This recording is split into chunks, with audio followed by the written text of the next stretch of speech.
Doctor Niyas Nasees dentofacial orthopaedic dental clinic Chullikkal. Doctor Niyas Nasees new smile dental clinic Kumbalangi വഴി. കേന്ദ്ര ബജറ്റിനെതിരെ CPIM Kochi area നടത്തിയ കാൽനട ജാഥ സമാപിച്ചു. കേരളമെന്ത ഇന്ത്യയിലല്ലേ എന്ന മുദ്രാവാക്യമുയർത്തി കേന്ദ്ര അവഗണനയ്ക്കെതിരെ നടത്തുന്ന ബഹുജന പ്രക്ഷോഭത്തിന്റെ മുന്നോടിയായി CPIM കൊച്ചി ഏരിയ കമ്മിറ്റി സംഘടിപ്പിച്ച കാൽനട പ്രചരണ ജാഥ സമാപിച്ചു.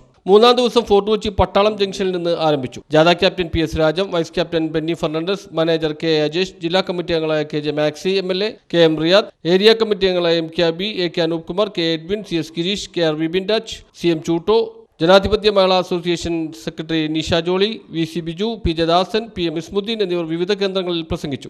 ഈ കഴിഞ്ഞ മാസം കേന്ദ്ര ഗവൺമെന്റ് അവതരിപ്പിച്ച ബഡ്ജറ്റ് നമുക്കറിയാം. ഒരു രാജ്യം എല്ലാ വർഷവും ബഡ്ജറ്റ് അവതരിപ്പിക്കുമ്പോൾ ആ ബഡ്ജറ്റ് എന്ന് പറയുന്നത് രാജ്യത്തിൻ്റെയും ജനങ്ങളുടെയും അഭിവൃദ്ധിയും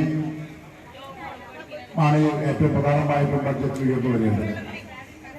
അതാ രാജ്യം ഭരിക്കുന്ന BJP ഗവൺമെന്റ് പക്ഷപാതപരമായിട്ടുള്ള ഒരു നിലപാടാണ് ഇപ്രാവശ്യത്തെ ബഡ്ജറ്റിൽ കാണിച്ചത്. സാധാരണ സംസ്ഥാനം ഭരിക്കുന്ന പാർട്ടിക്കെതിരായിട്ടുള്ള ഫോർട്ട് കൊച്ചി, മട്ടാഞ്ചേരി, ചെർളായി, പനയപ്പള്ളി ലോക്കൽ കമ്മിറ്റികളിൽ പര്യടനം നടത്തി ജാഥ സ്റ്റാച്യു ജംഗ്ഷനിൽ സമാപിച്ചു. സമാപന സമ്മേളനം ജില്ലാ സെക്രട്ടേറിയറ്റ് അംഗം ജോൺ ഫെർണാണ്ടസ് ഉദ്ഘാടനം ചെയ്തു. K അജേഷ് അധ്യക്ഷത വഹിച്ചു. PS ഗിരീഷ്, MA താഹ എന്നിവർ സംസാരിച്ചു. News bureau, Mattancherry.